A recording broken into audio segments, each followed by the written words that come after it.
I was still pretty shook up from the last level when I started Trance. Trance's map music did nothing to ease the tension. As for how it described it, have you ever heard the theme from Videodrome? That's the closest thing I can think of it to compare to it. I checked to see who the new monster was, and it was Origa, a monster who didn't make its film debut until 2000, appearing in a game made in 1988. So much for the theories about Titanosaurus and Biolante. There was no way this game was made in 1988. Those guys at Toho may be smart, but I'm sure they couldn't see that far into the future. If they could, they would have never gave Roland and Red Trimp the rights to make a Godzilla movie. No, this had to be a hack of some kind, which just opened up even more questions. Who made this hack? When? How? And most importantly, why? The why was the question that bothered me the most. My immediate assumption was to think Billy did this to pull a joke on me, but that couldn't be right either. Billy didn't know how to make a ROM hack. He'd probably just do something simple and stupid, just replacing all the monsters with cruelly drawn dicks. Unless Billy had amazing game editing skills and a serious dark streak to his imagination that he never told me about, he couldn't have made this. Is it even possible to hack ROM into a cartridge? Aside from all that, my eyes were drawn to a new icon on the map, a question mark. I was really curious as to what it did. I'm sure you guys are curious too, so I'll explain the quiz levels. Now, since this was when they started appearing, there was one of these per map from on here, and they will always appear near the start of the map. When you start a quiz level, you appear on a screen like this. As you can see, there is a question at the top, a yes and no button, and an emoticon in the center. I refer to the emoticon as face, and for convenience, I refer to face as one asking the questions. The music for the quiz level is with a track actually in the game. It's the one that plays when you try to use the Ghidorah cheat and get sent to an unplayable level. Face asks you 12 yes or no questions, and you move your monster to the button for your answer. When you answer, the question appears and Face changes expressions for about 8 seconds. Then he goes back to neutral and asks a new question comes up. There's no time limit nor any right or wrong answers. Face has no respect for the player's personal boundaries and will sometimes ask deeply disturbing and personal questions. For example, do you like hurting people? Have you ever killed/raped anybody? Have you ever been molested by a family member? Other times he would ask questions that were either mind-numbingly stupid, is the sun hot, is water wet, or just flat out ridiculous ones. Does your dog like the president? And maybe once per quiz, Face would ask you a question about the game. With one exception, Face's expression had changed seemed to have no effect on the game, except for indicating what the game creator thought of your answer. His reaction rarely made any sense, and at first I thought they were randomly generated. The questions never followed a pattern. Face never stayed on the same subject for more than 2 questions. Early on, there were more questions that made me think Face was building up to something, only to then ask some stupid garbage. Here are the expressions of Face that I saw while playing. I'll separate them into 2 categories: the expressions I understood and the expressions I didn't. First are the expressions I understood. 1. Neutral, his default expression. 2. Angry. If you try to attack Face, his expression changes to this, but nothing else happens. 3. Sad. 4. Happy. 5. Sick. 6. Maniacal. Face made this expression while he was being an asshole. You'll see what I mean later. 7. Surprised. 8. Love. 9. Annoyed. 10. Confused. 11. Guilty/hurt. And here are the others. 2 of them only appeared once, number 1 and 12, and I suspected they might have been in jokes from the creator. Their respective questions were, do you like ice cream and are you a tough guy? As for the questions in the first quiz, luckily I had a notepad and pen handy. I have problems remembering things, so I often carry one around to jot things down, and sometimes I doodle in it when I'm bored. So when the first quiz started, I thought I'd record what happened. I'm glad I did. Here are the first series of questions, my answers, and facial expressions. Question 1. Do you like the game? Answer, yes. Reaction, happy. Question 2. Are you afraid? Answer, yes. Reaction, surprise. Question 3. Are you over 18? Answer, yes. Reaction, weird face number 5. Question 4. Do birds have teeth? Answer, no. Reaction, love. Question 5. Is peanut butter good? Answer, no. Reaction, sick. Question 6. Does the moon rotate?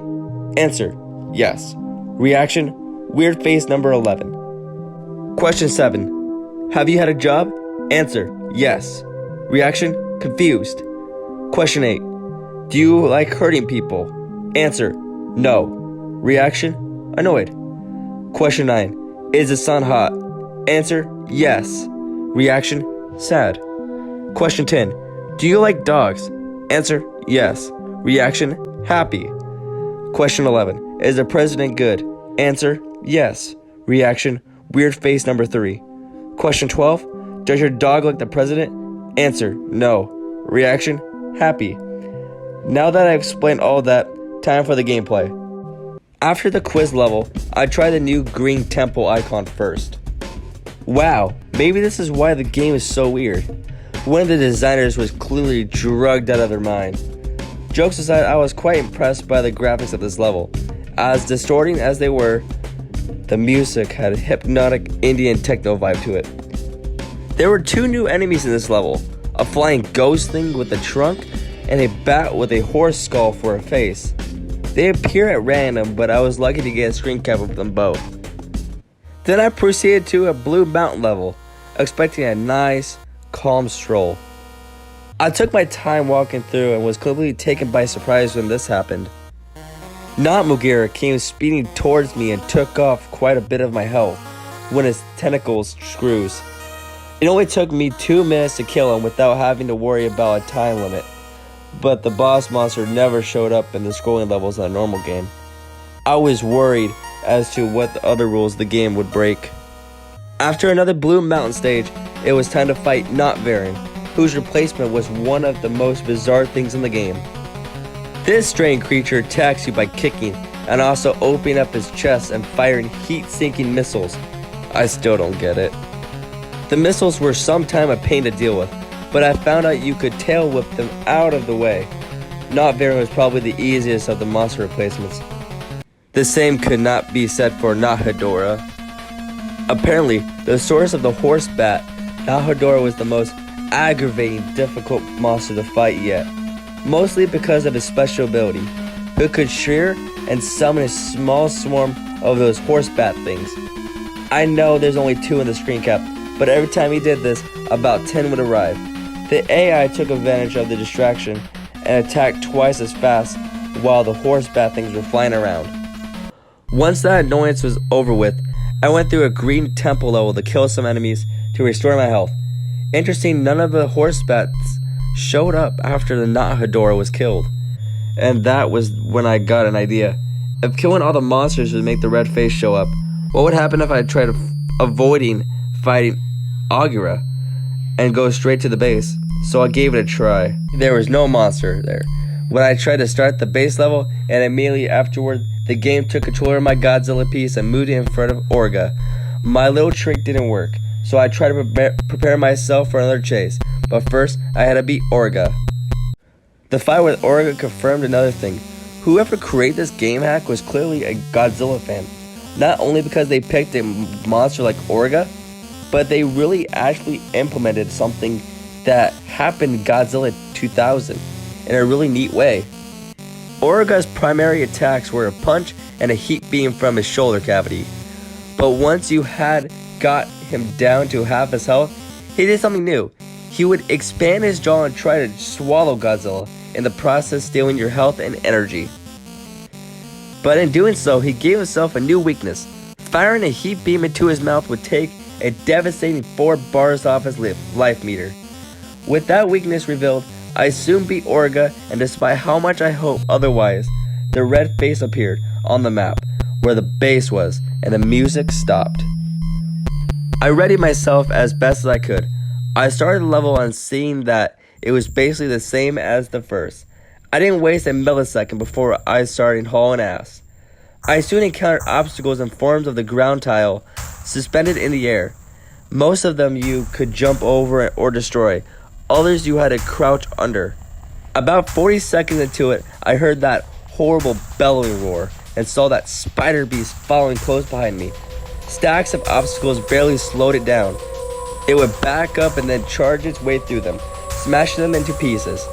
And when the smaller obstacles got in its way, it would expand its jaw and swallow them whole. I was afraid, but with fast thinking and faster button pressing, I escaped from yet again. I felt really excited, and so I laughed at him and said, "Not this time, asshole!" I decided to take a screen cap to celebrate, but when I said that sentence, just before the level ended, the monster did something that made my blood run cold. It looked at me. That wave of moral terror overtook me again, and I sure as hell wasn't laughing anymore. I took another screen cap of the next level title, right before I rushed to the bathroom to splash some water on my face, and to take a piss that I nearly failed to contain when that fucking thing looked at me. Dementia was next.